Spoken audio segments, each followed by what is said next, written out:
Arsenal 3, Monaco 0. I've got Robbie here with me. What did you make of the game today? There's been many different opinions. I'm sure you've heard them all on your channel as well on AFTV. Yeah, it's a weird one, isn't it? Because we missed so many chances in the game. We should really be talking about a 5-6-0 win. Yeah.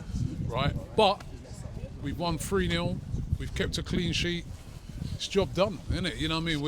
We're looking like we're going to get through to the next stage. And that's all that matters at the end of the day. But we've got to get the finishing sorted out. I thought tonight we could have had way more. The result could have been a bigger result. So that's why there's so many question marks over the victory, but it's a victory. Yeah, it was a strange one, wasn't it? Because if Mbolo scores that 1-1, different game. Yeah, he could have made it, and it would have been criminal if he would have scored that. He should have scored it, but it would have been criminal on us because we should have been out of sight at half time.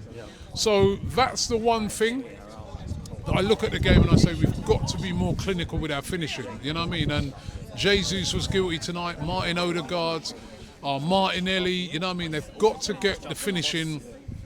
You know, they've got to be more clinical. I think when they sit down and they analyse this game, you know, the analysts and the coaches that are going to be highly critical of them for not finishing off Monaco by half time.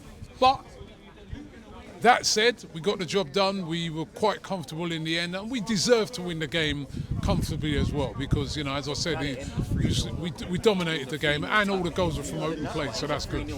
No set piece or lay. You know, I mean, I don't know what Monaco were trying to do, put 3 players on the halfway line. Now, they were trying to do some suicide football, but listen, I'm happy, but it could have been better. It could have been even better. Where do you sit on Gabriel Jesus? Do you think he's got much of a future at the club? Listen, I think his confidence is on the floor at the moment. You know what I mean? He had 2 great chances tonight. I think at least one of them the first one he's got to score that. He hits the ball, no conviction showed. And I think we're looking at a player he's got very low on confidence at the moment, and he urgently needs to, you know, lift himself up in the goal scoring. But one thing I did like about him, even though he missed those 2 chances, the assist for the goal, the Saka was absolutely brilliant assist. So he still contributed, but you're a striker and you're judged by the goals you scored. And he just needs to lift his confidence up. He's a talented player. He's a very, very good player. But he looks like to me at the moment that every time he gets in front of goal, he's low on confidence. Just get a couple of goals, get your confidence back, and he could have an important role to play for us between now and the end of the season. Could he be repositioned potentially? Because he's very good with his feet. He almost looks a bit like a playmaker to me sometimes. He is. I mean, listen, like you said, he's such a skillful player. But he's got the number 9 on his back. So it's not a matter about repositioning. It's when you get your opportunities, you've got to take them.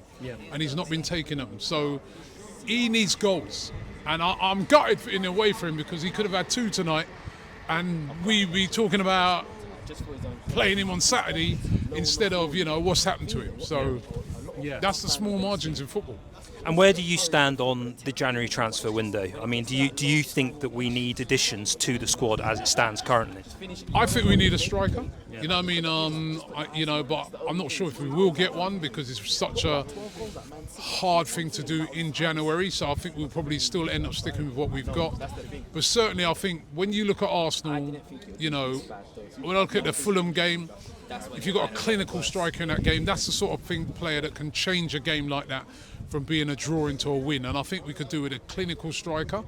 But I'm not sure if we're going to get that player in January. And I'm not even sure if to me, Isak would be perfect for Arsenal. But I cannot see us getting him in January. So I don't really know what other position we need because we've got a lot of defenders, even though loads of them are injured. So I know people would be like, well, go out and buy this player, that player in defence. Well, what about when everybody comes back? Where does that player play?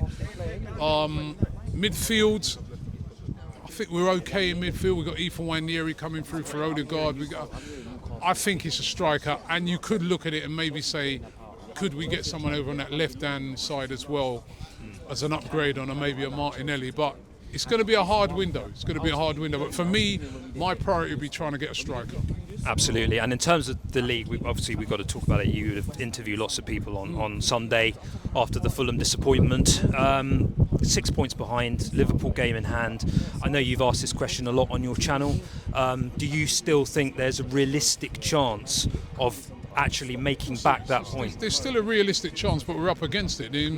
The margin for error is tiny, right? So, you know, that's why Sunday was such a slip-up. Remember, we lost there last year. We didn't beat Fulham last year. So, you know, normally it wouldn't have been an end-of-the-world result, but because we are far behind at the moment, we need to win every game, and we know the Premier League is not an easy thing to do. But I do feel there's going to be some more twists and turns, but we've got to be near perfect now.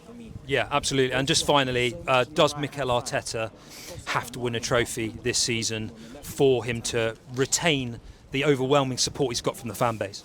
I think he does. I think, you know, you can see the fans, they're desperate for a trophy.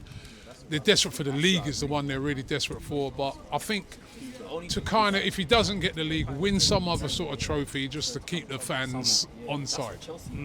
So on to the Carabao Cup. Every game is important, right? Yeah, I mean, I'd rather win the FA. Listen, I want to win the Carabao Cup, you know what I mean? I was there the last time we got to the final, Man City, where we kind of got a bit humiliated, I thought, in that final because we were so bad. Hey, doing, bro? But, yeah, listen, but I want more than that. I'd like to win the Champions League. Yeah. Let's go for it. Yeah. Well, you know, lesser teams have won it before. Exactly. So let's not discount ourselves from this, you know what I mean? We're going well in it. Yep. Let's try and win it. Let's keep the hope for all four. 100%. Cheers, Robbie. Nice one. Thanks very much.